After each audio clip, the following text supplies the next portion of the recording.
এই দুনিয়ার জীবনে আমরা সর্বোচ্চ হয়তো 100 বছর বাঁচবো, আল্লাহ ভালো জানেন, তাই তো?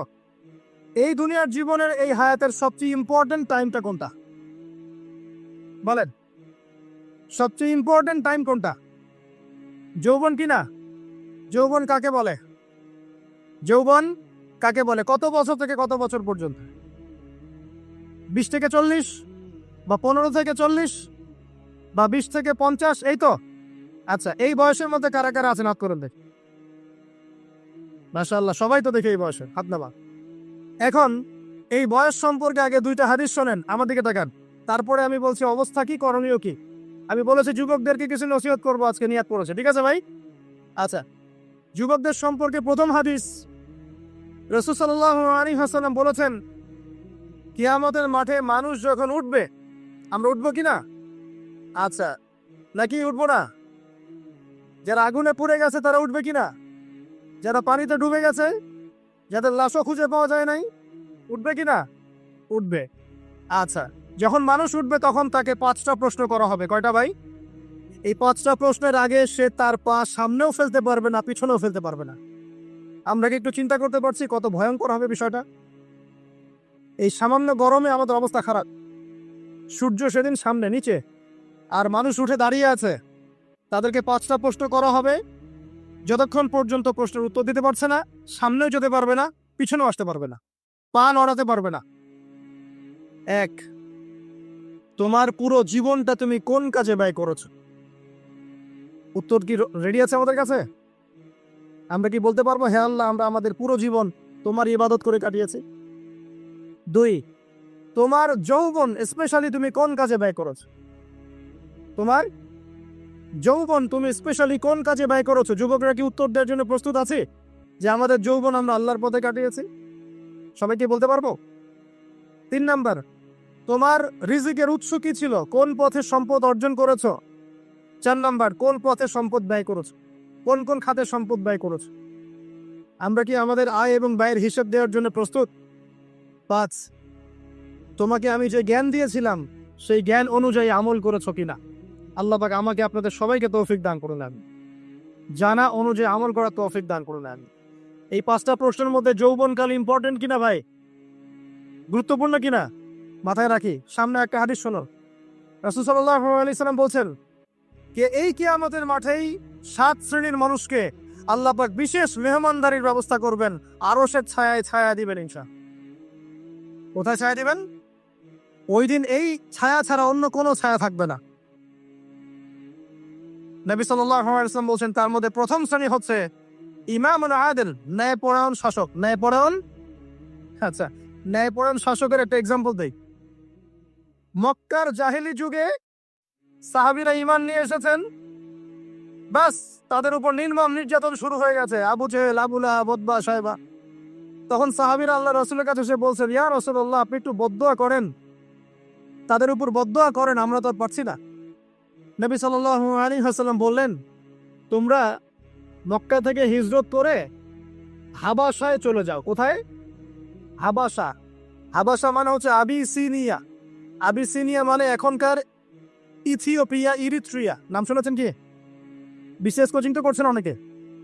আফ্রিকা মহাদেশের একটা ছোট্ট দেশ ইরিত্রিয়া, ওখানে চলে যাও। তখন বলেছিলেন তিনি হাবাসায় চলে যাও। সাহাবীরা জিজ্ঞাসা করছেন, হাবাসায় কেন? নবী সাল্লাল্লাহু আলাইহি ওয়াসাল্লাম বলছেন, সেখানে একজন খ্রিস্টান ন্যায়পরায়ণ শাসক আছেন, যার রাজ্যে কেউ জুলুমের শিকার হয় না। কি বললাম বলেন তো? হাবাসা কে আছেন? একজন মুসলিম না খ্রিস্টান? খ্রিস্টান ন্যায়পরায়ণ শাসক আছেন, যার রাজ্যে কেউ জুলুমের শিকার মুসলমান নন, এমন একজন শাসকের প্রশংসা করে আমাদের নবীজি বললেন, তার রাজ্যে কেউ জুলুমের শিকার হয়। সুবহানাল্লাহ। সাহাবীরা সেখানে হিজরত করলেন, নেতৃত্ব দিয়েছেন জাফর বিন আবি তালিব রাদিয়াল্লাহু আনহু। সে সাহাবী বাদশাহ নাজাশী, তার নাম ছিল বাদশাহ নাজাশী, তার সামনে দাঁড়িয়ে সূরা মারিয়াম তেলাওয়াত করেছিলেন। ওই সূরা মারিয়ামে ইয়াহইয়া, জাকারিয়া, ঈসা, তার মা, এই গল্প ঘটনাগুলো আছে। এই সূরার তেলাওয়াত শুনে বাদশাহ নাজাশীর চোখ দিয়ে পানি পড়তে পড়তে দাড়ি ভিজে গিয়েছে। সুবহানাল্লাহ। শেষে তিনি ঈমান নিয়ে আসেন, মুসলমান হন, আলহামদুলিল্লাহ। আমাদের নবীজি তার জানাজার নামাজ পড়েছিলেন। আমাদের নবীজি তার গায়েবানা জানাজার নামাজও পড়েছেন, বলে সুবহানাল্লাহ। এখানে একটা পয়েন্ট খালি বলতে চাই, একজন অমুসলিম শাসক সম্পর্কে আমাদের নবীজি মন্তব্য করেছিলেন তার রাজ্যে কেউ জুলুমের শিকার হয় না। আর আজকের দিনে সারা বিশ্বের কোন কোন ক্ষেত্রে মুসলিম শাসকদের ব্যাপারেও এই কথা বলা যায় না যে তার রাজ্যে কেউ জুলুমের শিকার হয় না। আল্লাহ পাক বলছেন আরশের ছায়া আমি ছায়া দিব 7 শ্রেণীর মানুষকে। কয় শ্রেণী? তার মধ্যে প্রথম শ্রেণী হচ্ছে ইমামুন আদিল, ন্যায়পরায়ণ শাসক। আল্লাহ পাক আমাদের সমস্ত শাসকদেরকে ন্যায়পরায়ণ হওয়ার তৌফিক দান করুন। 2 নাম্বার, সেই যুবককে আমি সেখানে আশ্রয় দিব যেই যুবক তার যৌবনকালটা আল্লাহর পথে কাটিয়ে দিয়েছে। এবার কি হাদিসটা আপনি পেয়েছেন? এর আগের হাদিস কি শুনলেন?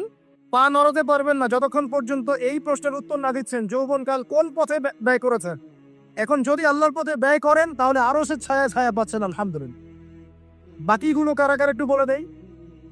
3 নম্বর হচ্ছে সেই ব্যক্তি যে একজন আরেকজনকে মহব্বত করে, এক ব্যক্তি আরেক ব্যক্তিকে মহব্বত করে শুধুমাত্র আল্লাহর সন্তুষ্টির জন্য। কথা কি বুঝতে পারছেন? এই মহব্বত আমার এই ছেলে মেয়ের ফ্রি মিক্সিং না। কথা বুঝতে পারেন? দিনের খাতিরে মহব্বত, আল্লাহর জন্য মহব্বত, আল্লাহর জন্য ঘৃণা। 4 নম্বর এমন ব্যক্তি যে এত গোপনে দান করে যে তার বাম হাত জানে না ডান হাত কি দান করেছে। আমরা তো এখন 1 টাকা দান করলে 100 টাকা ফুটাই। ফেসবুক আছে, মারাত্মক একটা জিনিস ফেসবুক, মানে এটা মানুষকে আর মানুষ রাখে নাই। যে ব্যক্তি ফেসবুকে আসক্ত তার সাথে কথাবার্তা বলা, লেনদেন, চলাফেরা খুব ডিফিকাল্ট। মানে কি বোঝে নাকি কথাটা? কেন ডিফিকাল্ট? কারণ সে এত বেশি আসক্ত এখানে যে পান থেকে চুন খসলে সে আপনাকে পাবলিকে ধুয়ে রেখে দিবে। কিছু হইলে আপনাকে ফেসবুকে টেনে নিয়ে আসবে। ফেসবুকে সবাইকে বলবো উনি আমার সাথে এই কাজ করছে। আপনি বলারও টাইম পাবেন না যে আপনি নির্দোষ। খুব মুশকিল না এগুলা? আল্লাহ মাফ করুক আমাদেরকে। এমন ভাবে দান করে যে বাম হাত জানে না ডান হাত কি দান করছে। 5 নম্বর এমন ব্যক্তি যে এটা যুবক, এটাও যুবক, যাকে কোনো সুন্দরী নারী আহ্বান করছে জিনার জন্য, সুন্দরী উচ্চ বংশের নারী, যে আসো আমার সাথে জেনা করো। ওই ইউসুফ আলাইহিস ইসলামের মতো, মনে আছে? ইউসুফ আলাইহিস ইসলামের ঘটনা মনে আছে? আচ্ছা, কিন্তু সেই যুবক বলে, সেই ব্যক্তি বলে ইন্নী আখাফুল্লাহ, আমি আল্লাহকে ভয় করি, আমি তোমার সাথে খারাপ কাজ করতে পারবো। এরকম ছেলে এবং এরকম মেয়ে এখন সমাজে খুঁজে পাওয়া যায় হাতে গোনা, হাতে গোনা। আপনি অনলাইন ঘাটাঘাটি করেন, গুগল করেন, ক্রস চেক করেন, দেখবেন বাংলাদেশের 25 বছরের কম বয়সী ছেলে আর মেয়েদের জেনার হার কত আপনি বের করে দেখেন। 25 বছরের কম যে যুব সমাজ আমাদের সামনে আছে তাদের মধ্যে কত % যুবক এখন পর্যন্ত ফিজিক্যাল সম্পর্ক করেনি কারোর সাথে, আপনি খুঁজে বের করতে পারবেন। শুধু ছেলেদের ক্ষেত্রে এটা নয়, মেয়েদের ক্ষেত্রেও আছে। এই যে অনার্স লাইফ পার করার আগেই বহু মেয়ে সতীত্ব নষ্ট করে ফেলছে, বহু ছেলে সতীত্ব নষ্ট করে ফেলছে। কথাগুলো কি রাগ করছেন? আমি আপনাদের ভাই এবং আমি আপনাদেরকে মহব্বত করি। আমরা জেনার পথে যাব না, আমরা হালাল সম্পর্কে থাকবো ইনশাআল্লাহ। যখন আপনি জেনায় চলে যাবেন আপনার কলব থেকে আল্লাহর নূর নষ্ট হয়ে যাবে। এটা এমন একটা পাপ যেটা করার পর মানুষ আল্লাহর সামনে মাথা তুলে দাঁড়াতে পারে না, লজ্জায় চোখ নেমে যায়, ইবাদতে স্বাদ পায় না। যখন হারাম সম্পর্কে ফ্রি মিক্সিং এগুলোতে মানুষ থাকে, ইবাদতে মানুষ স্বাদ পায় না। দিনের পর দিন ইবাদত করে মনোযোগ আসে না, মন লাগে না, চোখ দিয়ে একটু পানি বের হয় না, আল্লাহর জন্য কাঁদতে পারে না, কারণ মনের মধ্যে তো নূর নাই। আর যখন একটা মেয়ে বেপর্দায় থাকে, সে অনেক ইবাদত করলেও তার এই বেপর্দায় থাকার কারণে সমাজের বহু মানুষের চোখের জেনা হয়ে যায়। এতে করে ওই সব মানুষের পাপের ফল এই মেয়েটাকে ভোগ করতে হয়। এবং মানুষের চোখের বদনজর লাগে, ওই মেয়ে অসুস্থ হয়ে পড়ে মানসিকভাবে, শারীরিকভাবে। আমি আমাদের যুবক ভাই এবং বোনদেরকে রিকোয়েস্ট করব, আল্লাহর ওয়াস্তে চরিত্রটাকে পবিত্র রাখার চেষ্টা করুন। আল্লাহ পাক তৌফিক দান করলেন। এই যুবককে আল্লাহ পাক আরো সে ছায়া দিবেন যে একটা মেয়েকে পেয়েও আল্লাহর ভয়ে তাকে ভোগ করে নাই। আল্লাহ পাক এরকম যুবক ঘরে ঘরে তৈরি করলেন। তাহলে কি করবেন ভাই? হালাল উপার্জনের ব্যবস্থা করবেন, ব্যাস সরাসরি বিয়ে করে ফেলবেন। পরিবারকে বোঝানোর চেষ্টা করবেন, না বুঝলে আন্দোলন শুরু করবেন যে আমি জেনা করতে চাই না, আমি বিয়ে করতে চাই, বিয়ে আমার দেওয়ানি লাগবো, মানে এরকম।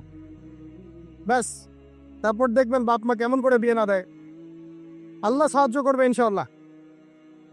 আল্লাহ আমাদের যুবক ভাইদেরকে চরিত্র হেফাজত করার স্বার্থে বিয়েকে সহজ করে দিন। আমি আবার কাউরে নিয়ে পালায় যায় না, ওই কাজ করতে যায় না কিন্তু আবার, ঠিক আছে? কারণ এভাবে কোর্টে গিয়েও যদি একটা মেয়ে বিয়ে করে, এই বিয়ের জায়েজ না জায়েজ নিয়ে অনেক কথা আছে। অতএব এইসব ঝুঁকির মধ্যে যাবেন না, বাসায় বোঝানোর চেষ্টা করবেন। আর এক শ্রেণীর ব্যক্তি আছে যাদেরকে আল্লাহ পাক আরশের ছায়া ছায়া দিবেন। তারা কারা? যারা গোপনে আল্লাহকে স্মরণ করে কাঁদতে পারে। বলি সুবহান। এখন এই দুটো হাদিসের মধ্যে যুবকদের অবস্থান কি পেয়েছেন? আচ্ছা, আরেকটা শোনাই এবার শুন। নবী সাল্লাল্লাহু আলাইহি ওয়াসাল্লাম বলেছেন, 5টা জিনিস আসার আগেই 5টা বিষয়কে মূল্যায়ন করো।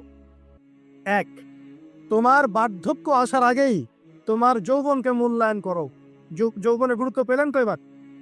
তোমার মৌত আসার আগেই তোমার জীবনকে মূল্যায়ন করো। সচ্ছল থাকা অবস্থাতেই অসচ্ছলতাকে মূল্যায়ন করো। অসচ্ছলতা আসার আগেই সচ্ছলতাকে মূল্যায়ন করো। অসুস্থতা আসার আগেই সুস্থতাকে মূল্যায়ন করো। এবং এই যে কথাটা বললাম যে তোমার বার্ধক্য আসার আগেই যৌবনকালটাকে মূল্যায়ন করো। এই হাদিসগুলোর মধ্যে আমরা সংক্ষিপ্ত পরিসরে যৌবনকালের গুরুত্ব পাচ্ছি কিনা ভাই? এখন এই যৌবনকালটা আমাদের কাটানো উচিত আল্লাহ পাকের ইবাদতের মধ্য দিয়ে। এই যৌবনকালটা আমাদের কাটানো উচিত কয়েকটা বিষয়ের মধ্য দিয়ে। তার মধ্যে আমি 10টা পয়েন্ট আপনাকে বলবো। কয়টা ভাই? 10টা। 1, এই যৌবনকালে সবার আগে আমাদের কর্তব্য হচ্ছে দ্বীনের ইলম অর্জন করা। কি করা ভাই? দ্বীনের ইলম অর্জন বলতে আমি কি বুঝাচ্ছি? দ্বীনি ইলম অর্জন বলতে আপনাকে আমি বোঝাচ্ছি যে কমপক্ষে কোরআনটুকু তেলাওয়াত করতে শিখুন, হাদিসগুলো পড়তে শিখুন, ইসলামী বইপত্র পড়াশোনা করুন, পাশাপাশি জেনারেল সাবজেক্টগুলোও পড়াশোনা করুন। এদিকে আপনি এগিয়ে যান, এদিকেও এগিয়ে যান, দুই দিকে আগাতে থাকেন।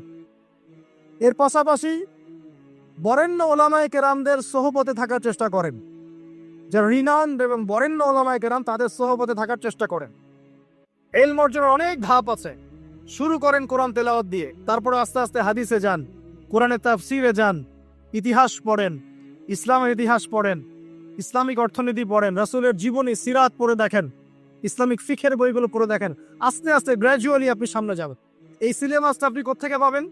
এই সিলেবাসটা দেখবেন প্রত্যেক জেলায় জেলায় বরেণ্য কওমি ওলামায়ে কেরাম আছেন না, তাদের সাথে পরামর্শ করবেন, আপনাকে সুন্দর সিলেবাস করে দিবেন ইনশাআল্লাহ। এইভাবে আপনি পড়াশোনা করবেন এবং ওস্তাদের সাথে থেকে পড়াশোনা করবেন। একা একা সবকিছু করা যায়? একা একা সবকিছু করা যায় না। একটা সিলসিলা লাগে, একটা ওস্তাদের সোহবত লাগে, নাকি? একা একা কি কোরআন সুন্নাহ সব বুঝে ফেলতে পারবেন আপনি? তাই মনে হয়? কখনোই না। অতএব বরেণ্য আলেমদের সোহবত লাগবে, আবার আপনার চেষ্টাও লাগবে। আল্লাহ পাক তৌফিক দান করুন। এই যৌবনকালের প্রথম কাজ কি ভাই? ইলম অর্জন করা। 2 নাম্বার, এই যৌবনকালে আমরা যে পরিমাণ ফিজিক্যালি ফিট থাকি, শরীরে শক্তি থাকে, উদ্যম থাকে, আমাদের বয়সটা 40-50 হয়ে গেলে সেটা থাকবে না। থাকবে? অতএব এই যৌবনকালে বেশি বেশি ইবাদত করতে থাকেন। আল্লাহ পাক তৌফিক দান করুন। এই যৌবনকালে 5 ওয়াক্ত নামাজ তো পড়বেনই, এর পাশাপাশি নফল নামাজগুলো পড়ার চেষ্টা করবেন।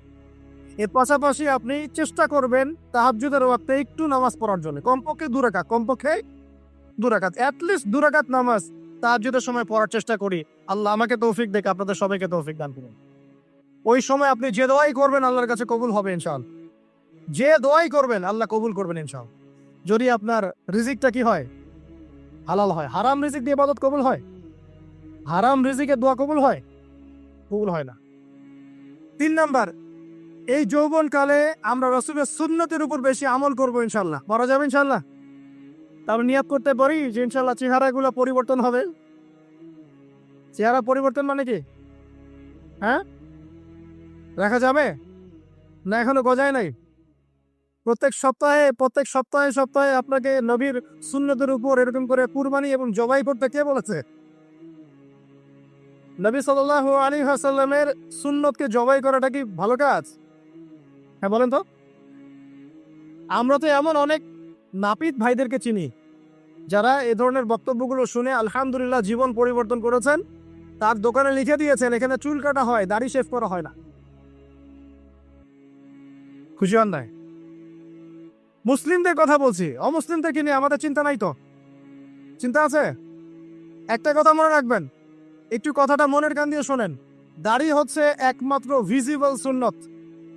দাড়ি হচ্ছে একমাত্র ভিজিবল শূন্য। ভিজিবল মানে কি? যা দেখা যায়। দাড়ি একমাত্র ভিজিবল শূন্য, দৃশ্যমান শূন্য, যেটা নিয়ে আপনি আমি কবরে যাবো ইনশাআল্লাহ। আর কোন সাইন দেখে বোঝার বুদ্ধি নাই এই ব্যক্তি কত বড় মুসলিম, কত বড় সুন্নতের পাবন ছিল। খালি কপালের সেজদার দাগ আর চেহারার দাড়ি বাকি থাকবে। এটা কথা বুঝতে পারছেন ভাই? নিয়াত করা যায় একটু দাড়ি ছেড়ে দিব, নাকি দাড়ি রাখলে চাকরি পাবেন না? দাড়ি রাখলে মেয়ে দিবে না নাকি? তো যে মেয়ে দাড়ি রাখলে বিয়ে করতে চায় না তাকে বিয়ে করারও দরকার নাই। আর দাড়ি রাখলে যে চাকরি আপনাকে ছাড়তে হবে চাকরিও করার দরকার নেই। চাকরির মধ্যে সব রিজিক আপনার মনে হয়? রিজিকের সবচেয়ে বড় অংশ আছে কিসের মধ্যে? বিজনেসের মধ্যেই। যারা বিজনেস করে তাদের আন্ডারেই লক্ষ লক্ষ মানুষ চাকরি করে। বাংলাদেশে যে ইকোনমিক সিস্টেম, এই ইকোনমিক সিস্টেমের মূলে কারা জানেন? ব্যবসায়ীরা। কারা? বড় বড় ব্যবসায়ীরা। এমন অনেক ব্যবসায়ী আছেন যাদের একজনের জাকাতের টাকা দিয়ে একটা গ্রামে মানুষে খাওয়ানো যায়। বিশ্বাস করছেন না? ইকোনমিক তো আমার সাবজেক্ট, আমরা পড়েছি এগুলা, পড়াশোনা করেন দেখেন। বিজনেস, এরপরে আছে ক্রিয়েটিভ কোনো প্রজেক্ট, এমন কোনো প্রজেক্ট যেটা এখন পর্যন্ত কেউ লঞ্চ করে নাই। এখন অনলাইনে অনেকে আয় করেন না, আজকে থেকে 20 বছর আগে মানুষ এটা করেছিল। এখন অনেক মানুষ বাহির থেকে পড়াশোনা করে দেশে এসে এই যে ডেইরি প্রজেক্ট করছে, পোলট্রি করছে, নতুন নতুন অনেক প্রজেক্ট করছে না? কৃষিভিত্তিক অনেক কাজ করছে। তারা কি সচ্ছল না? আমি একজন ভাইয়ের কথা জানি, যিনি আলহামদুলিল্লাহ আল্লাহর এই অধম বান্দার ওয়াজ শুনে সুদের চাকরি ছেড়ে দিয়েছিলেন। চাকরি ছেড়ে দিয়ে তিনি চায়ের বিজনেস শুরু করে, চায়ের বিজনেস। তো ইদানিং জানলাম তিনি এখন মানুষকে টাকা ধার দেন। মাশাআল্লাহ, তিনি এখন মানুষকে টাকা ধার দেন চায়ের ব্যবসা করেই। আর আমাকে তো এখনো মানুষের কাছে হাত পাত হচ্ছে। কথা বুঝতে পারেন নাই? আল্লাহ পাক তাকে সুদ ছেড়ে দেওয়ার জন্য সচ্ছল করে দিয়েছেন। এই ওসিলা দিয়েই তিনি সচ্ছল হয়েছেন আলহামদুলিল্লাহ। রিজিক কার হাতে? এটা বিশ্বাস করেন, রিজিক আল্লাহর হাতেই। আল্লাহ পাক চাইলে আপনাকে বেহিসাব রিজিক দিবেন ইনশাআল্লাহ। অতএব সুন্নতকে বিসর্জন দিয়ে নয়, সুন্নতে থাকেন, আল্লাহ পথ খুলে দিবেন ইনশাআল্লাহ। আল্লাহ পাক তৌফিক দান করুন। যুবক ভাইদেরকে বলছিলাম, তাহলে প্রথম কাজ আমাদের ইলম অর্জন করা, তারপরে কি ভাই? নামাজের পাবন্দ হওয়া, আর নামাজ ফরজের পাশাপাশি নফলগুলোও চর্চা করা। 3 নম্বর বলেছি রাসূলের সুন্নতের উপর একদম ইস্তেকামা, দৃঢ়ভাবে আমল করা। আর সুন্নত শিখতে হলেই তো 3 দিনের জন্য বেরিয়ে যান, 7 দিনের জন্য, 40 দিনের জন্য বেরিয়ে যান। সুন্নত শিখিয়ে আপনাকে বাসায় পাঠাই দেবেন সব। পড়াবে না? অনেক মানুষ মনে করে যে তাদের ওখানে গেলে আমার আকীদা নষ্ট হয়ে যাবে। হ্যাঁ, তাই না? তারা বিভ্রান্ত। হ্যাঁ, নাউজুবিল্লাহ। স্বপ্নে পাওয়া ধর্ম, অনেকে টিটকারি মারে, স্বপ্নে পাওয়া ধর্ম। এসব ব্যঙ্গের ছাতার মতো আদর্শের দিকে মুখ ফিরাবেন না। মাকবুল জামা, যেগুলো মাকবুল জামা, ক্লাসিক্যাল ইসলাম, এর মধ্যে থাকেন, আপনি বিভ্রান্ত হবেন না। তারা আপনাকে কখনো খারাপ কাজে আদেশ করেছে? কত চোর ডাকাত মদখোর মানুষ সেখানে গিয়ে 5 ওয়াক্ত নামাজি হয়ে গেছে, সুদের ব্যবসা ছেড়ে দিয়েছে, মাদক ছেড়ে দিয়েছে, আল্লাহর ওলি হয়ে গেছে আলহামদুলিল্লাহ। তো আপনাকে তারা সুন্নত শিখিয়ে বাসায় পাঠিয়ে দিবে। এছাড়া আপনি অন্যভাবে শিখতে চাইলে শিখবেন, সমস্যা কি? যদি মাদ্রাসায় পড়ার তৌফিক থাকে তাহলে পড়বেন। সবাই কি মাদ্রাসায় পড়ার তৌফিক পাবে? পাবে না। নিঃসন্দেহে কিছু মানুষ তৌফিক পাবে, কিছু মানুষ হয়তো পাবে না। যারা পাবে না তারা দিন শিখবে কিভাবে? এভাবেই তো শিখবে। সুন্নতের উপর আমল করতে হবে, এটা সবচেয়ে বড় কথা। আল্লাহ পাক আমাদের সবাইকে সুন্নাহর উপর আমল করে তৌফিক দান করুন। 4 নম্বর ভাই, যৌবনকালে আমরা আমাদের সময়গুলোকে মূল্যায়ন করবো ইনশাল্লাহ। কথা বুঝতে পারছি ভাই? সময় মূল্যায়ন কেমন? আপনার দিন রাতের একটা রুটিন থাকবে, এলোমেলো লাইফ লিড করবেন না। এই যে আমরা, আল্লাহ মাফ করুক, আমরা এখন 3টায় 2টায় 4টায় ঘুমাই, 12টা 1টা 2টায় উঠি, নাউজুবিল্লাহ। এতে করে কি আমাদের রুটিন লাইফটা ঠিক আছে? আমাদের খাওয়ার ঠিক নাই, আমাদের ঘুমের ঠিক নাই, আমাদের মানে খাবারের যে অভ্যাস, খাদ্যাভ্যাসও ঠিক নাই। আমরা একটু খেলাধুলা আগে করতাম, সেটাও এখন করি না। সারাদিন ফোন নিয়ে বসে থাকি, আর এই যে ইউটিউব ফেসবুকে বসে থাকি। গোল হয়ে বসে লুডো খেলে। গোল হয়ে কি করে? লুডো খেলে, অনলাইনে গেমস খেলে, অনলাইনে পাবজি খেলে, ফ্রি ফায়ার খেলে। আগে তো তাও ছেলেপেলে একটু ফুটবল খেলতো, ক্রিকেট খেলতো, আমরাও তো খেলেছি। ওই সময় তাও আলহামদুলিল্লাহ আমাদের ফিজিক্যাল ফিটনেস অনেক ভালো ছিল।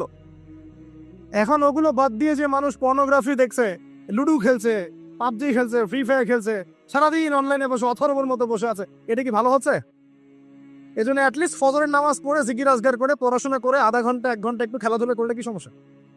একটু ফুটবল খেলেন, দৌড়াদৌড়ি করেন, জগিং করেন, একটু ব্যায়াম করেন, আল্লাহ পাক আপনাদের যৌবনে বরকত দান করুন, আমিন। এই কাজগুলো করতে হবে কিনা? ভালো না খারাপ? করেন। আর নিয়মতান্ত্রিক লাইফ লিড করবো আমরা, নিয়মতান্ত্রিক। আমার জীবনে একটা রুটিন থাকবে, এই রুটিনের বাইরে যাব না। পড়াশোনার রুটিন থাকবে, খেলার বা এক্সারসাইজ রুটিন থাকবে, খাওয়া দাওয়ার রুটিন থাকবে, দাওয়ার রুটিন থাকবে, আমি আলেম ওলামাদের কাছে যাব, এই রুটিন থাকবে। একটা রুটিন লাইফ লিড করবেন, এলোমেলো জীবনযাপন করবেন। আল্লাহ পাক আমাকেও তৌফিক দান করুন, আপনাদের সবাইকে তৌফিক দান করুন। কয়টা বলেছি ভাই? বলেন। 6 নাম্বার, যৌবনকালে সবচেয়ে বেশি বেঁচে থাকবো নারীর ফিতনা থেকে। কি থেকে ভাই? খুব ডেঞ্জারাস। এদিকে দেখেন না ভাই, আমার দিকে দেখেন, ও থাক না ওর মতো। যৌবনকালে সবচেয়ে বেশি বেঁচে থাকবো কি থেকে? একটা হাদিস বলি, নবী সাল্লাল্লাহু আলাইহি ওয়াসাল্লাম বলেছেন, মা তারাকতু বা'দি ফিতনাতান আদাররু আলা রিজালি মিনান নিসা। আমি আমার পরে, নবীজি বলছেন, আমি আমার পরে পুরুষদের জন্য নারীদের চেয়ে ভয়ঙ্কর কোনো ফিতনা রেখে যাই নাই। কেমন ফিতনা? আপনি একটু অনেস্টলি বলেন তো দেখি, যে আমরা যারা পর্নোগ্রাফিতে টুকটাক আসক্ত বা এ ধরনের অনলাইনে বা অফলাইনে এই ধরনের হারাম সম্পর্কের সাথে আছি, মন থেকে কি আপনি ফিল করেন যে আল্লাহ আপনার সাথে আছে? বলেন তো দেখি, অনেস্টলি বলেন।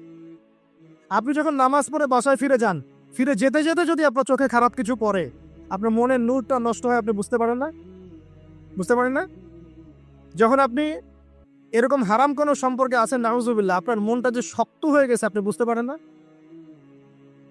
আল্লাহর ওয়াস্তে নারী জাতির ফিতনা থেকে সর্বোচ্চ দূরত্ব অবলম্বন করবেন। আল্লাহ পাক তৌফিক দান করে নেন। কি করব তাহলে আমরা? ওই যে বলেছি, হালাল সম্পর্ক করতে পারলে হালাল, যদি করতে না পারি সবর করবেন। কি করবেন? সবর করবেন, ভালো কাজে ব্যস্ত থাকবেন, বেশি বেশি রোজা রাখবেন। কি করবেন? বেশি বেশি রোজা রাখবেন। সোমবারে রোজা রাখবেন, বৃহস্পতিবারে রোজা রাখবেন। এভাবে আপনি আপনার জীবনটা গুছিয়ে নেন, আল্লাহ পাক প্রবৃত্তিকে নিয়ন্ত্রণ করার ক্ষমতা দিবেন ইনশাআল্লাহ। এরপরেও যদি ভুল হয়ে যায়, হতে পারে এই যুগটা ফিতনার যুগ, চরম ফিতনার যুগ। যদি কোনো ভুল হয়ে যায়, খবরদার আপনি হতাশ হবেন না। ভুল হয়ে গেলে কখনো হতাশ হবেন না। হতাশা শয়তানের পক্ষ থেকে আসে, কখনো হতাশ হবেন না। দেন অজু করে জায়নামাজে দাঁড়িয়ে 2 রাকাত নামাজ পড়ে আল্লাহকে বলবেন, আল্লাহ আমার ভুল হয়ে গেছে, আমাকে মাফ করে দাও। করা যাবে ইনশাল্লাহ। জীবনে কখনো হতাশ হবেন না। জীবনে যাই হয়ে যাক না কেন, কখনো হতাশ হবেন না। মনে রাখবেন, আল্লাহ আপনার রব, আল্লাহ আপনার সাথে আছেন ইনশাল্লাহ। অতএব নারীর ফিতনা থেকে নিজেকে বাঁচিয়ে রাখার চেষ্টা করুন, আল্লাহ পাক তৌফিক এনায়েত করুন। 7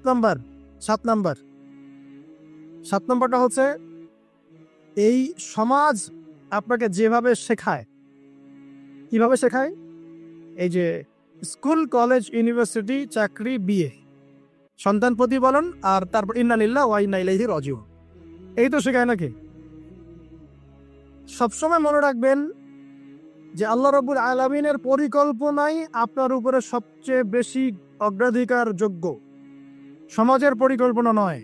পরিবার আপনাকে চাপ দিচ্ছে, চাকরি পাস না, পড়াশোনা করিস না, হ্যাঁ পড়াশোনায় কেন তুই 80 নাম্বার পাইলি না, কেন চান্স পেলি না, কবে চাকরি পাবি, কবে আমাদেরকে দেখবি, খাওয়াবি, পড়াবি, এই যে চাপগুলো চারপাশ থেকে আসে কিনা, এতে করে অনেক যুবক দেখা যায় মাদকাসক্ত হয়, অনেকে দেখা যায় আত্মহত্যা করছে ইদানিং, করছে কিনা ভাই? এই শব্দটা থেকে আমি পয়েন্টটা আজকে লিখেছিলাম যে ভুলেও আল্লাহর প্রতি বিশ্বাস এবং তাওয়াক্কুল হারাবেন না। সমাজ যেভাবে শেখায়, সমাজ চারপাশে যে চাপ আপনাকে দিচ্ছে, এই চাপে নিজে গা ভাসিয়ে দিবেন না। আপনি আল্লাহর কাছে দোয়া করবেন, আল্লাহর কাছে পথ চেয়ে নিবেন এবং আল্লাহর প্রতি তাওয়াক্কুল ভরসা করবেন। কখনো আত্মহত্যার পথ বেছে নেবেন। কি হয়েছে? 80 নাম্বার পান নাই তো কি হয়েছে? আপনি চেষ্টা করেছেন কিন্তু চান্স পান নাই তো কি হয়েছে? চেষ্টা তো করেছেন আপনি চেষ্টা করেছেন ইউনিভার্সিটির চান্সের জন্য, আপনি চান্স পাইনি, চেষ্টা করেছেন আপনি, বাস চেষ্টা করেছেন, পাই নাই, তাকদিরে ছিল পাই নাই, বাস। আমি আমার চেষ্টা করেছি। কখনোই আত্মহত্যার পথ বেছে নেবেন না। আর আমরা পিতা মাতাদেরকে রিকোয়েস্ট করব, কোনো অবস্থাতেই সন্তানকে এত বেশি চাপ দিবেন না যে সন্তানটার এই কোমরটাই ভেঙে চলো। এই সমস্যাগুলো দিন দিন বাড়ছে সমাজের মধ্যে। কেন এত চাপ দিচ্ছেন? তার প্রতিভা কোথায় খুঁজে বের করো, তাকে জোর করে কেন টেনে লম্বা করার চেষ্টা করছেন? আমাদের সমাজে বাচ্চা হয়ে গেলেই তার পিঠে একটা সিল মেরে দেই, হয় ডাক্তার না হলে ইঞ্জিনিয়ার। কেন?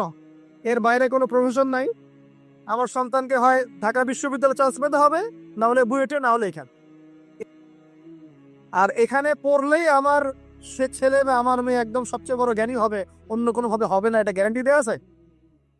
যারা সভ্যতা বিনির্মাণ করেছেন তারা কয়জন বড় বড় ডিগ্রি সার্টিফিকেট পেয়েছেন খুঁজে বের করে দেখেন। দেখেন খুঁজে বের করে। আমরা ফিলোসফির মধ্যে যে ফিলোসফারদের হিস্ট্রি পড়েছিলাম তাদের মধ্যে বেশিরভাগই দেখা যায় স্কুলেও যায় নাই, কলেজেও যায় নাই। আছে না এমন? আছে। আমি বলছি না আপনারা যাবেন না, আমি বলছি জ্ঞানের মানদণ্ড এটাই নয় যে আমার সার্টিফিকেট অর্জিত হয়েছে। সার্টিফিকেটটাই জ্ঞানের মানদণ্ড নয় তো। হ্যাঁ, প্রতিযোগিতার একটা জগৎ আছে, আমাকে সেই জগৎ উতরাতে হবে। আপনি চেষ্টা করবেন, যদি না হয় তাকদীরে ছিল, হয় নাই, বাস হয় না। আমাকে আল্লাহ পাঠিয়েছেন তার ইবাদত করার জন্য, এখানে আত্মহত্যা করার জন্য আল্লাহ আমাকে পাঠান না। আমার জীবন যদি দিতেই হয় তাহলে আল্লাহর জন্য দিব ইনশাআল্লাহ। ঠিক আছে কথা? ব্যাস, দুনিয়ার জন্য নয়। আল্লাহ পাক বোঝার তৌফিক দান করুন। কটা বললাম? 7টা আর 8টা? 7টা। 8 নাম্বার। 8 নাম্বারটা ইম্পর্টেন্ট এবং এটা আপনাদের জন্য মজাদার আসুক। সেটা হলো 8 নাম্বারটা বেশি ইম্পর্টেন্ট। এটা হচ্ছে দিনের পথে চলার ক্ষেত্রে আপনি অনেক রকম মতবাদ পাবেন সামনে। কেউ বলবে আমারটা সঠিক, কেউ বলবে না ওরটা নয়, আমারটা সঠিক, কেউ বলবে না আমার দলটা সঠিক, কেউ বলবে না ওর সংগঠন সঠিক। এগুলো আপনার কান ভারী করে ফেলবে একদম। তখন মনে হবে যে আগেই ভালো ছিলাম রে ভাই, নামাজ পড়তাম না। এখন নামাজ পড়া শুরু করে দেখলাম যে আরে হাতটা বাঁধবো কোথায় এটাই তো ফিক্স করতে পারতেছি না। এখন আমার কিছু তো অভিজ্ঞতা আছে ভাই, নাকি ভাই? ওর আলোকে একটা কথা বলি, সেটা হলো সমাজে কিছু ইখতিলাফি মাসআলা আছে, এই মাসআলাগুলো কানেও ঢুকাবেন না। আপনি ইবাদতের মধ্য দিয়ে আল্লাহকে পাওয়ার চেষ্টা করবেন। এবং চিরায়ত একটা ইসলাম আমরা ফলো করছি না? এই ইসলামের মধ্যে এমন কিছু নাই যেটা আপনাকে জাহান্নামে নিয়ে যাবে, এমন কিছু নাই। হ্যাঁ, প্রত্যেকটা ঘরানার মধ্যে কিছু বিভ্রান্ত মানুষ থাকতে পারে। এমন কিছু মানুষ এমন আমল করছে যে আমলটা হয়তো কোরআন এবং হাদিসে নাই। এটা তার সমস্যা, কোরআন সুন্নাহর সমস্যা না। কথা বুঝতে পারছেন? এটা তার সমস্যা, সে এটাকে সেই বেদাতটা করছে, সেই শিরকটা করছে। তার মানে এই নয় যে কোরআন হাদিস আমাকে শিরক শিখিয়েছে, বেদাত শিখিয়েছে। কোরআন এবং হাদিসে যেটা আছে এটা সুন্দর, এবং এটা চিরায়ত একটা ক্লাসিক্যাল ইসলাম আমাদের কন্টিনেন্টে আছে, বাংলাদেশেও আছে। এখানে থাকলে আপনি বিভ্রান্ত হবেন না ইনশাআল্লাহ তাআলা। বরেণ্য ওলামায়ে কেরামদের কাছে গিয়ে অন্তত একজন হকপন্থী আলেমের সাথে পরামর্শ করে আপনি আমল করার চেষ্টা করুন। আর যে বিষয়গুলো নিয়ে ইখতিলাফ আছে এগুলো নিয়ে সমাজে মতপার্থক্য সৃষ্টি করে সমাজটাকে বিভক্ত করতে যায় না। আল্লাহর ওয়াস্তে মসজিদ ভাগ করতে যায় না, সমাজকে ভাগ করতে যায় না। জাতিগত ঐক্যটা রক্ষা করেন, আল্লাহ পাক বোঝার তৌফিক দান করুন।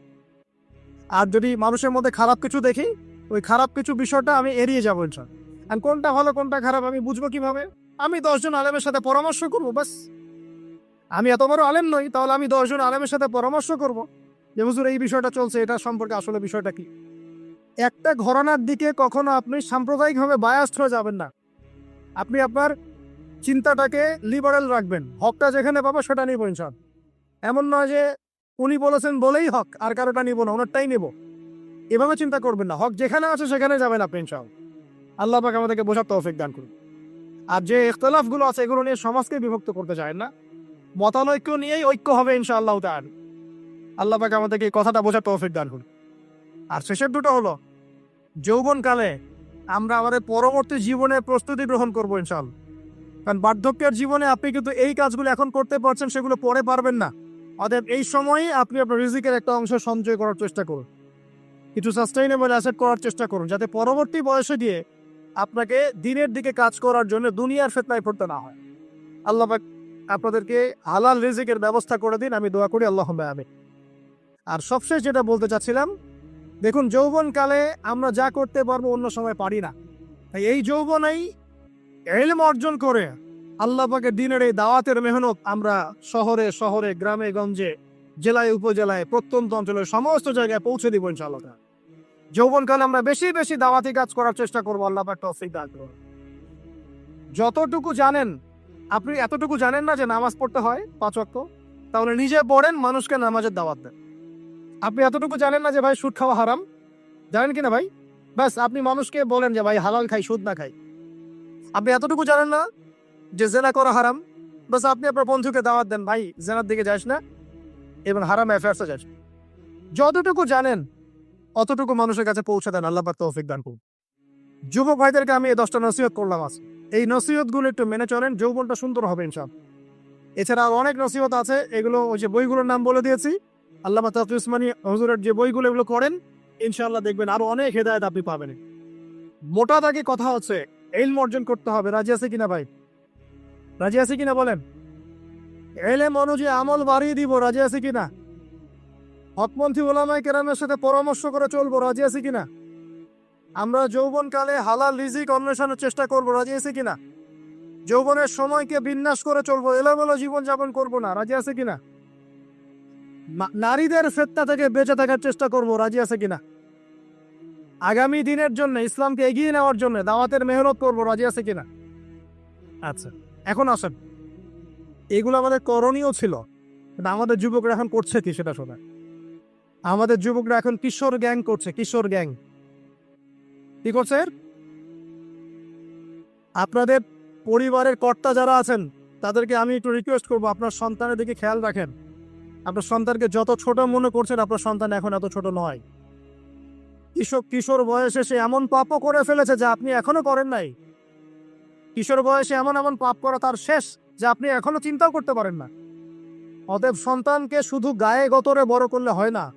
আমরা যে সন্তানকে মানুষ করার জন্য নিজের ঘাম ঝেড়ে দিচ্ছি, মানুষ করার অর্থ হচ্ছে ওর আত্মাটাকে গড়ে তোলা, দেহটাকে গড়ে তোলা নয়, তার আত্মাটাকে গড়ে তুলুন। সন্তানটাকে খেয়াল রাখেন।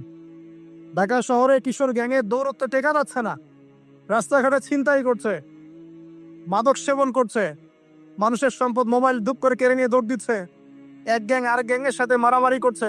এগুলো শিখছে কোত্থেকে? এগুলো শিখছে আপনার ওই যে অপসংস্কৃতি দেখে দেখে। পশ্চিম থেকে, আমাদের পার্শ্ববর্তী থেকে অনেক অপসংস্কৃতি ঢুকছে ভিতরে, ওটা দেখে দেখে দেখে দেখে শিখছে কি করতে হয় না করতে। দুইটা গ্যাং তৈরি করছে এবং সিনেমাতে যেমন দেখানো হয় সে নিজেকে ওই রকম করে চিন্তা করা শুরু করেছে। এই কনসেপ্টগুলো মানুষ পাচ্ছে কোথায়? নাটক সিনেমা থেকে পাচ্ছে। একটা দল ক্রিয়েট করেছে, সে সেই দলের নেতা হয়েছে, আর এক দল তাকে মারতে আসছে, সে আবার তাকে মারতে যাচ্ছে। এই যে জিনিসগুলো, এগুলো নাটক সিনেমায় দেখানো হচ্ছে না এখন। যুবকরা শিখছে কোত্থেকে এগুলা? বাংলাদেশের মেয়েদেরকে একসময় শেখানো হয়েছে তুমি সুন্দর না, তুমি কি না, তাদের মনে ঢোকান তুমি সুন্দর না, আরো সুন্দর হতে চাও, আরো সুন্দর হতে চাও, এই ক্রিম মাখো, সুন্দর হয়ে যায়। এই একটা কনসেপ্ট ঢুকিয়ে দিছে মাথায়, তুমি সুন্দর না, তোমাকে আরো সুন্দর হতে হবে। আল্লাহ তোমাকে যে সৌন্দর্য দিয়েছেন এটা যথেষ্ট না, অন্যরা আরো অনেক বেশি সুন্দর, তুমি সুন্দর না, এই ক্রিম মাখো, সুন্দর হবে। এই করতে করতে করতে ক্রিমের ব্যবসা শুরু হলো। বাণিজ্য, সবকিছুর পিছনে কি থাকে? বাণিজ্য, আর কিছু না। তারপর শুরু হলো যে পার্লার, অমুক ক্রিম, তমুক ক্রিম, অমুক সোনো, এই সেই, বাস মেয়েরা পাগল হয়ে গেল। বাস নতুন নতুন আমরা আমাদের সংস্কৃতি ধারণ করে যে কাপড় চোপড় গুলো পরি, কিছু মানুষ শেখালো এর চেয়ে এই ফ্যাশনটা ভালো, এটা পরো। বাস ঈদে ঈদে নতুন নতুন ফ্যাশন আসা শুরু করলো। আর পাঞ্জাবি পায়জামা পরো তো আমাদের বাপদাদাদের শূন্য, এটা বাঙালিদেরই শূন্য। সব বাদ দিয়ে এখন আমরা কি শুরু করেছি দেখেন তো। এগুলো কিন্তু মিডিয়া দিয়ে আপনাদেরকে ঢোকানো হয়, মিডিয়া থ্রু দিয়ে। আমরা দেখছি এখন যুবকরা, বহু যুবক মাদকাসক্ত হয়ে যাচ্ছেন, হচ্ছেন কিনা? কিসের এত হতাশা ভাই? কি হয়েছে? আপনার গার্লফ্রেন্ড আপনাকে ছেড়ে চলে গেছে? তা গেছে না হয়তো, কি হয়েছে? কি হয়েছে? গার্লফ্রেন্ড ছেড়ে চলে গেছে তো কি হয়েছে? আল্লাহ পাকের জমিনে কি মেয়ের অভাব নাকি? আরে শেষ জামানে একজন ছেলের পিছনে 40টা মেয়ে ঘুরবে। 40টা মেয়ে ঘুরবে না, আসলে সরি ফর দ্য ল্যাঙ্গুয়েজ, 40 জন নারীর দায়িত্ব একটা ছেলেকে নিতে হবে শেষ জামানায়। মানে মা, বোন, ফুপু, খালা, স্ত্রী, এই সব মিলে 40 জন কাঁধে উঠে যাও। এখন ঘরে ঘরে মেয়েদের সংখ্যা বাড়ছে না? নবীজি বলেছে শেষ জামানায় মেয়েদের সংখ্যা বাড়বে, ছেলেদের সংখ্যা কমবে। কমছে কি না ছেলেদের সংখ্যা? এখন হয়তো এভারেজ 100, 104, পরে দেখবেন আরো বেড়ে গেছে। শুধু আমেরিকার হিস্ট্রি ঘেটে দেখেন, ওখানে ছেলে মেয়ের অনুপাতটা কেমন। কমছে সব জায়গাতেই, আরো সামনে কমবে। তো একজন গার্লফ্রেন্ড আপনাকে ছেলে চলে গেছে, বাস জীবনটা উৎসর্গ করে দিতে হবে তার জন্য? এখন কি ফেন্সিডিল, গাঁজা, ইয়াবা এগুলো সেবন করতে হবে? আপনাকে কে সৃষ্টি করেছেন ভাই? কি উদ্দেশ্যে? প্রথমে কি একটা বলেছে, কি উদ্দেশ্যে? আমাকে আল্লাহ পাঠিয়েছেন দুনিয়াতে নামাজ পড়তে, রোজা রাখতে, দিনের প্রচার করতে, দিনের জ্ঞান অর্জন করতে, এই তো। তা আমি একজন মেয়ের জন্য জীবন নষ্ট করে দিব কা? আমি তাহলে আল্লাহর কাছে কি মুখ দেখাবো আর নবীর কাছে কি মুখ দেখাবো? ওখানে গিয়ে বলবো আল্লাহ আমি আমার অমুক প্রেমিকার জোটে আশেক হয়ে একদম জীবন দিয়ে দিয়েছি, আত্মহত্যা করেছে? গেছে ভাই, যাইতে দেন। যে ব্যক্তি আপনার অবস্থানকে মূল্যায়ন করে নাই সে আপনার যোগ্য ছিল না। এখন আপনি কি করবেন? নিজের অবস্থান উন্নত করেন, আপনার পিছনে লাইন ধরে ঘুরবে যাব। এটাই বাস্তবতা। দুনিয়া খুব খারাপ জিনিস। মানুষ মানুষের অবস্থানকে মূল্যায়ন করে, মানুষ মানুষের অবস্থানকে মূল্যায়ন করে, কিন্তু আল্লাহ রাব্বুল আলামিন আপনাকে সর্বাবস্থায় ভালোবাসেন। আলহামদুলিল্লাহ। এই যে আমরা এখন অনেক পাপ করছি না, আল্লাহকে আমাদেরকে আযাব দিয়ে ধ্বংস করে দিয়েছেন। আল্লাহ পাক এখনো আমাদেরকে ভালোবাসেন, রহম করেন, অপেক্ষায় আল্লাহ পাক অপেক্ষা করছেন কখন তওবা করবে, আমি তওবা কবুল করব। এই কখন আমার বান্দা খেলে একবার বলে আস্তাগফিরুল্লাহ, আল্লাহ পাক সাথে সাথে মাফ করে দেবেন স্যার। আর সেই আল্লাহকে ভুলে আপনি কার পেছনে ছুটছেন? আমরা কিন্তু নিয়ত করতে পারি ভাই যে আমরা যারা ওয়াজ শুনলাম জীবনে কোনোদিন সিগারেটে হাত দিব না ইনশাআল্লাহ। রাজি আছি ভাই? অন্য বড় বড় জিনিস তো বহুত দূরের কথা। আচ্ছা, অনেকে রাজি হয় নাই কেন? আপনারা কি অলরেডি আসক্ত? আমি অনেক ভাইকে দেখেছি মাশাআল্লাহ ইফতার খুলেই একদম বেনশন টানা শুরু করে। হ্যাঁ, এটা যে হারাম আপনাদের কেউ ওয়াজ করে শোনায় নাই? এটাকে কি মনে করেন আপনারা, হারাম না হালাল? কেউ বলেছে মাকরু, নাকি মাকরু ফতোয়া দিয়েছে? মাকরু শব্দের অর্থ জানেন আপনি? মাকরু শব্দের অর্থ কি? একটু শোনেন, সূরা বনী ইসরাইল খুলবেন। কোন সূরা? সূরা বনী ইসরাইল। আল্লাহ পাক বলছেন আমি বনু ইসরাইলকে এই কাজগুলো করতে নিষেধ করেছিলাম। কোন কোন কাজ? জেনা করো না, জেনার ধার কাছে যেও না, এতিমের মাল আত্মসাৎ করো না, শিরিক করো না, ইত্যাদি। যারা আলেম আছেন তারা আমার কথা বুঝবেন। এই কাজগুলোর পরে আল্লাহ পাক বলছেন যে এই প্রত্যেকটা কাজ আল্লাহর কাছে মাকরুহ, অপছন্দের। কিসের? অপছন্দের। তাহলে এটাকে আপনি সহজ মনে করছেন? নিয়াত করি আল্লাহ পাকের সন্তুষ্টির জন্য আমরা কোনোদিনও মাদকের সাথে সম্পৃক্ত হব না ইনশাআল্লাহ। আর বিশ্বাস করেন, শুধুমাত্র মাদকদ্রব্য নিয়ন্ত্রণ অধিদপ্তর এই আইন কানুন এগুলো দিয়ে, জরিমানা দিয়ে মানুষকে মাদক ছাড়ানো যাচ্ছে না, যাবে না। কেন যাবে না এটা আপনারা খুব ভালো করেই জানেন, আমি বলতে চাচ্ছি না। অনেক সময় মাদক বিরোধী কনসার্ট করে মানুষ, মাদক বিরোধী কনসার্টে ওঠার আগে এক বোতল ডাইল খেয়ে আসে আগে। এগুলো কি বাস্তব কথা বলছি না অবাস্তব কথা বলছি? আমাদের যুবক ভাইরা কোশ্চিন কালেও মাদকের ধার কাছে যাবেন না ইনশাআল্লাহ। একটা হাদিস খালি মনে রাখেন, একটা, এই হাদিসটা মনে রাখেন। নবী সাল্লাল্লাহু আলাইহি ওয়াসাল্লাম বলেছেন কেউ যদি মাদকদ্রব্য সেবন করে তার 40 দিনের নামাজ কবুল হবে না। সিগারেট একটা খেয়েছি, 40 দিন নামাজ নাই। এরপর যদি সে তওবা করে আল্লাহ মাফ করে দিবে ইনশাআল্লাহ। আবার যদি মাদক খায় আবার 40 দিন কবুল হবে না। যদি আবার তওবা করে আল্লাহ মাফ করে দিবেন। আবারও যদি খায় আবারও 40 দিন কবুল হবে না। আবারও তওবা করলে আল্লাহ আবার মাফ করে দিবে। চতুর্থবার সে যদি মাদক খায়, আল্লাহ রাসূল সাল্লাল্লাহু আলাইহি ওয়াসাল্লাম বলছেন আল্লাহ পাক কিয়ামতের মাঠে তাকে তিনাতুল খাবাল পান করাবেন। কি পান করাবেন? তিনাতুল খাবাল। সাহাবীরা বললেন ইয়া রাসূলুল্লাহ এটা কি? তিনাতুল খাবাল কি?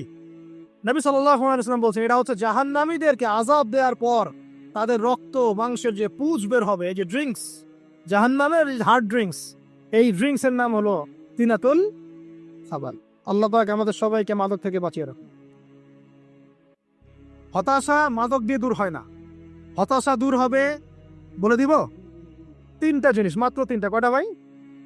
1, 5 ওয়াক্ত নামাজ। এক কি? নামাজে আপনি অজু করে সিজদা দেন, ইনশাল্লাহ আপনার মনে প্রশান্তি না আসলে আমাকে এসে বলেন যে আসলে। চোখের পানি, মনের আবেগ যা আছে আপনার ভিতরে, কষ্ট, দুঃখ, যন্ত্রণা সব আল্লাহকে ঢেলে দিবেন ইনশাআল্লাহ। নিজের আবেগ ধরে রাখবেন এখানে, আপনি আল্লাহর জন্য ঢেলে দিবেন। মানুষকে আবেগ দেখে কি না? মানুষ আপনার চোখের পানির মর্ম বুঝবে? মানুষ কি মানুষের চোখের পানির মর্ম বুঝে? আপনার পিতা যদি মারা যায় আমার কাছে এসে দোয়া চান কান্নাকাটি করে, আমি দোয়া করতে পারবো কিন্তু আমি কিন্তু আপনার ফিলিংসটা বুঝতে পারবো না। আপনার অনুভূতি কে বুঝতে পারবে? আল্লাহ পাক আপনার ঘাড়ের রগের চেয়েও কাছে আছে। সুবহান আল্লাহ পাক ঘাড়ের রগের চেয়ে কাছে আছে। গতকালকে বাংলাদেশের একজন বরেণ্য আলেমের সাথে একটা কনফারেন্সে ছিলাম। উনি বলছিলেন যে এক ব্যক্তি, এটা শোনেন, এক ব্যক্তি খুব তার শখ যে তিনি সাহাবীদের মতো নামাজ পড়া শিখবেন। কথা বুঝতে পারছেন? সাহাবীদের মতো নামাজ শিখবেন। তো একজন বরেণ্য আলেমের কাছে এসেছেন, এসে বলছেন যে আমাকে সাহাবীদের মতো নামাজ শিখিয়ে দেন। তখন সেই আলেম আরেকজন আলেমের সন্ধান দিয়েছে যে তুমি তার কাছে যাও, তিনি শেখাবেন।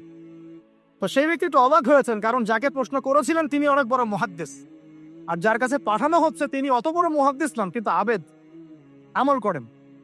তাকে গিয়ে বলছেন উনি আমাকে পাঠিয়েছেন সাহাবী বলে নামাজ শিখিয়ে দেন। তখন তিনি বলছেন ঠিক আছে, সুন্দর করে ওযু করে আসো, সুন্দর করে ওযু করে আসো। ওযু করার সময় খালি খেয়াল রাখবা যে আমি ওযু করছি শুধু আল্লাহর সন্তুষ্টির জন্য। কি খেয়াল রাখবেন?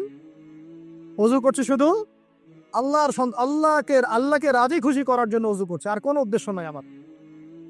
ওযু করতে যাচ্ছে, তিনি আবার বলছেন ধরো শুধু আল্লাহকে রাজি খুশি করার জন্য ওযু করো। আবার শুরু করছেন, আবার বলছে শোনো শুধু আল্লাহকে রাজি খুশি করার জন্য ওযু করো। এভাবে বলতেই আছেন, নামাজে দাঁড়িয়েছেন, দাঁড়ানোর আগে বলছেন শোনো শুধু আল্লাহকে রাজি খুশি করার জন্য নামাজ করো। বলতেই আছেন। এক পর্যায়ে সে ব্যক্তি নামাজ শুরু করলো, নামাজে মনোযোগ এদিক ওদিকে যায়, আর তার মাথায় এটা আসে এই শুধু আল্লাহকে রাজি খুশি করার জন্য আমাকে নামাজ পড়তে হবে, শুধু আল্লাহকে রাজি খুশি করার জন্য নামাজ পড়তে হবে। এই চিন্তা তার মনের মধ্যে ঘুরপাক খাচ্ছে। এভাবে নামাজটা সে শেষ করে চিন্তা করছে যে নামাজ তো পুরোপুরি মনোযোগ দিতে পারলাম না। বারবার মাথার মধ্যে এরকম চিন্তা আসছে, আল্লাহ আমাকে তো মাফ করে দাও, নামাজটা আমার মনে হলো না ঠিক মতো। তখন সে ফিরে এসে তার সে ওস্তাদকে বলছেন আমার তো নামাজ এরকম করে পড়লাম, কিন্তু শেষমেশ মনে হলো যে নামাজটা হয়তো কবুল হয় নাই, আল্লাহর কাছে খুব মাফ চাইলাম, আল্লাহ আমাকে মাফ করে দাও, নামাজটা মনে হলো না। তখন সেই যে প্রথম ব্যক্তি যিনি পাঠিয়েছেন তিনি বলছেন এটাই হলো সাহাবী বলা নামাজ। তারা আল্লাহকে রাজি খুশি করার জন্য নামাজ পড়তেন, নামাজ শেষ করে আল্লাহর কাছে ইস্তেগফার করতেন, আল্লাহ কিছুই হলো না।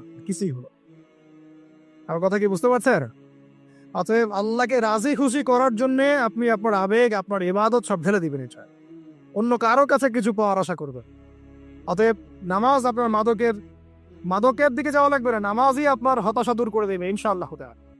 2 নাম্বার আমল হচ্ছে কোরআন তেলাওয়াত। যে ব্যক্তি কোরআন তেলাওয়াত করতে পারে নিয়মিত, তার মনের মধ্যে এই হতাশা, এই ভীরুতা, এই কাপুরুষতা কিচ্ছু আসবে না ইনশাআল্লাহ। আমি গ্যারান্টি দিচ্ছি আপনাকে, হতাশা আসবেই না আপনার মনে যদি আপনি কোরআন বুঝতে পারো। কোরআনের একটা আয়াত নিয়ে কোনো সময় দেখা যায় 2-3 ঘন্টা সময় পার হয়ে যাচ্ছে, আয়াতটা ছেড়ে সামনে যেতে পারছি না। কোরআনের ভিতরে ঢুকলে আপনি দুনিয়াই ভুলে যাবে কি হচ্ছে আশপাশ। আমি এমন অনেক আলেমকে দেখেছি যে একটা বই, পাতলা একটা বই, আরবি বই নিয়ে পড়া শুরু করেছেন, ওই যে ফজরের পরে জোহরের ওয়াক্ত হয়ে যাচ্ছে, বইটাই শেষ করতে পারেননি এখন। বুঝতে পারলো না? যখন আপনি ইলমের ভিতরে ঢুকে যাবেন, কোরআনের ভিতরে, হাদিসের ভিতরে, আপনার দুনিয়ার খেয়ালই নাই। একজন আলেম তিনি এক রাত্রে একটা বই লিখেছিলেন, চটি বই, এক রাত্রের মধ্যে। বলা হচ্ছে তার সম্পর্কে বলা হচ্ছে যে রাতের খাবার তাকে দেয়া হয়েছে যে আপনি এটা খেয়ে নেন, খাবারটা পাশেই আছে, খাবারটা খাবো, এটা লিখে খাবারটা খাবো, এরকম তার চিন্তা ছিল। ফজর হয়ে গেছে, বই লেখাও শেষ, খাবার এই অবস্থায় পড়ে আছে, ডুবে গেছেন ভিতরে, খাওয়ার মাথায় আর খেয়াল নাই। এরকম হয়। একজন মনীষী, বিখ্যাত মনীষী, রিয়াদুস সালেহীন কিতাবের রাইটার, সংকলক আল্লামা নববী রাহিমাহুল্লাহ, এরকম সারা রাত চলে গেছে, পাশে 2টা খেজুর খাওয়ারই সময় পর, হাদিস নিয়ে গবেষণা করতে রাত পার হয়ে গেছে।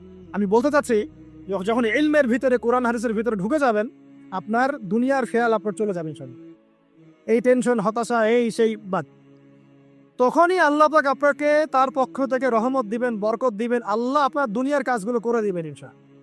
কারণ দেখবেন কেউ আপনার দুনিয়ার ওই কাজটা করে দিয়েছে, কেউ ওই কাজটা করে দিয়েছে, কেউ বাসায় খাবার পাঠিয়ে দিয়েছে, আল্লাহ পাকই এগুলো করাই দিবেন ইনশাআল্লাহ। তো প্রিয় ভাইরা, মাদকে যাবো না আল্লাহর কাছে আসবো? 2 নাম্বার কোরআন তেলাওয়াত, 3 নাম্বার আল্লাহর জিকির। 3 নাম্বার কি ভাই? আল্লাহর জিকির। চলতে ফিরতে সব সময় মুখ চলতে থাকবে, মুখ না চললেও মনে মনে মন তাজা থাকবে, মনে মনে জিকির হতে থাকবে। মনে মনে জিকির করতে পারেন? মুখ নড়বে না, কিন্তু মনে মনে আপনার একটা জিকির হতে থাকবে, সুবহানাল্লাহ বা আলহামদুলিল্লাহ, লা ইলাহা ইল্লাল্লাহ, আল্লাহু আকবার। পড়া যাবে? পারে। মানুষের মন কখনো চুপ করে থাকে না, কিন্তু মানুষের মন অলওয়েজ কিছু না কিছু চিন্তা করতে থাকে না, যতক্ষণ না ঘুমায় মানুষ। তো প্রিয় ভাইরা, বেশি বেশি জিকির করবো, সুবহানাল্লাহ, আলহামদুলিল্লাহ, লা ইলাহা ইল্লাল্লাহ, আল্লাহু আকবার, লা হাওলা ওয়ালা কুওয়াতা ইল্লা বিল্লাহ, এগুলো চলতে থাকবে। আল্লাহ পাক তৌফিক দান করুন।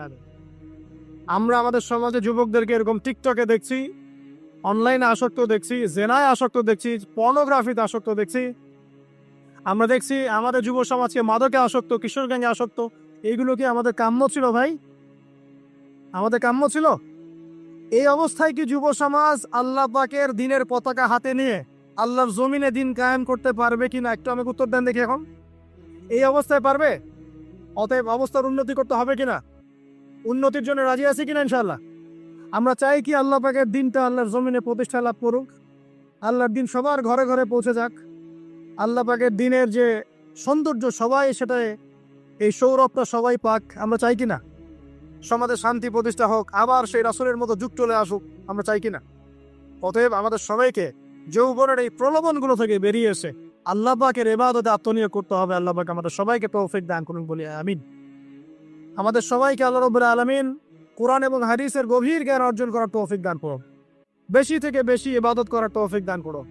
আল্লাহ পাক সবাইকে হারাম সমস্ত রিজিক থেকে বাঁচিয়ে রাখুন, জেনা, ব্যভিচার এবং নারীর ফিতনা, মাদক থেকে আল্লাহ বাঁচিয়ে রাখুন। আল্লাহ পাক আমাদের সবাইকে হালাল রিজিক, হালাল সম্পর্ক যথেষ্ট করে দিন। আল্লাহ পাক আমাদের সবাইকে যেন দিনের দাওয়াতের মেহনত করার তৌফিক দান করেন এবং আলেম ওলামার সাথে পরামর্শ করে দিন শেখার এবং বোঝার তৌফিক দান করেন। আচ্ছা, আমার কাছে কিছু প্রশ্ন উত্তর আছে, এইগুলোর উত্তর দিয়ে আমি ইনশাল্লাহ শেষ করব। আপনারা শান্তভাবে বসুন। আর লেকচার শেষ করার আগে দুটো বিষয় বলে শেষ করছে, একটু মনোযোগ দিন। একটা হচ্ছে আমাদের যুবতী দিনী বোনদের জন্য। এখানে বোনরা আছেন না? আছেন কি না? দিনী বোনরা আছেন? একটা নসিহত দিনী বোনদের জন্য আমি একটা নসিহত করতে চাচ্ছি, একটা নসিহত। আমার এই একটা নসিহত একটু মন দিয়ে শুনুন প্রিয় দিনী বোন। এদিকে দেন, ওইদিকে দেন, ফলেটে। রাসূলুল্লাহ সাল্লাল্লাহু আলাইহি ওয়াসাল্লাম আমাদের দিনী বোনদের জন্য জান্নাতে যাওয়ার একটা ফর্মুলা বলে দিয়েছেন। আমি কি বলবো সেটা? আচ্ছা, রাসূলুল্লাহ সাল্লাল্লাহু আলাইহি ওয়াসাল্লাম বলেছেন আমাদের দিনী বোনেরা, আমাদের মায়েরা, এই নারী জাতি মাত্র 4টা কাজ করলে জান্নাতের যে কোনো দরজার ইচ্ছা প্রবেশ করতে পারবেন। স্যার খুশি হন নাই? কয়টা কাজ? মাত্র 4টা। এক, যদি আমাদের দিনী বোনেরা 5 ওয়াক্ত নামাজটা ওয়াক্ত মতো পড়ে, আল্লাহ পাক তৌফিক দান করো বলি আমিন। 2 নাম্বার, যদি তারা রমাদান মাসের রোজাটাকে ঠিক মতো আদায় করতে পারে। 1 নাম্বার 5 ওয়াক্ত নামাজ ঠিকঠাক আদায় করা, 2 নাম্বার রমজান মাসে সওম রাখা, 3 নাম্বার তাদের লজ্জাস্থানের হেফাজত করা, মানে শরঈ পর্দা মেনটেন করা, শরঈ পর্দা মেনটেন করা। এবং আমি বলে দেই, চেহারাটা আপনাদের পর্দার অন্তর্ভুক্ত। এটা নিয়ে অনেক বাকবিতণ্ডা হয় না সমাজে, চেহারা দেখানো যাবে কি যাবে না ইত্যাদি। চেহারা আপনার পর্দার অন্তর্ভুক্ত বিষয়, ফুল স্টপ। এর উপরে ফতোয়া অনেকভাবে দিচ্ছে, কিন্তু বরেণ্য উলামায়ে কেরামের কিতাবগুলো ঘাটাঘাটি করেন, তাদের ফতোয়া হচ্ছে চেহারা আপনার পর্দার অন্তর্ভুক্ত বিষয়, চেহারা ঢেকে রাখবেন। আল্লাহ পাক তৌফিক দান করুন। চোখ থাকবে খোলা, ঠিক আছে। 4 নাম্বার, স্বামীর আনুগত্য করতে হবে। স্বামীর আনুগত্য, এই যে আনুগত্য শব্দ শুনলেই মানুষের একটা মানে নেগেটিভ ধারণা তৈরি হতে পারে। স্বামীর আনুগত্য মানে কি আমি তার দাসত্ব করব? আনুগত্য মানে, প্রিয় দিনী বোন, আনুগত্য মানে দাসত্ব নয়। আনুগত্য মানে কোরআন সুন্নাহর যে বিধানগুলো আপনার স্বামী আপনাকে পালন করতে বলবে, আপনি সেগুলো করবেন, আপনি করতে বাধ্য। কিন্তু স্বামী যদি কোরআন সুন্নাহর বাইরে কিছু করতে বলে, সেটা মানতে আপনি বাধ্য নন। স্বামী যদি আপনাকে বলে যে সুদ খাও, এই সুদী এনজিওতে আসো, নাম লেখাও। স্বামী যদি আপনাকে বলে যে আসো বেপর্দায় বাইরে যাই, সাজুগুজু করে বের হও, চলো ঘুরে আসে বেপর্দায়। স্বামী যদি বলে দেবরকে একটু খাবারটা দিয়ে আসো, আমার অফিসের কলিগ আসছে, খাবার পরিবেশন করো, আসো ডাইনিংয়ে আসো, এই যে হারাম কাজ, বেপর্দার আদেশ করছে, সুদের আদেশ করছে, আপনি সেগুলো পালন করবেন না। কিন্তু হালাল বৈধ যে কোনো বিষয় আপনি স্বামীর আনুগত্য করবেন, এটা আপনার উপর ফরজ। এই 4টা কাজ যদি আপনি করতে পারেন, জান্নাতের যে কোনো দরজা দিয়ে ইচ্ছা আপনি প্রবেশ করতে পারবেন ইনশাআল্লাহ। আল্লাহ পাক আমাদের দিনী বোনদেরকে এই 4টা কাজ করা তৌফিক দান করুন। আমাদের সবাইকে আল্লাহ পাক জান্নাতের জন্য কবুল করুন বলি আমিন। আমি বলি যে দুনিয়ার চাহিদাগুলোকে সংক্ষিপ্ত করে নিয়ে আসেন। যদি আপনার 30,000 টাকায় সংসার চলে যায়, 50,000 টাকা ফিকির করার দরকার নেই আপনার, বরং এই সময়টা আপনি দিনের কাজে ব্যয় করেন।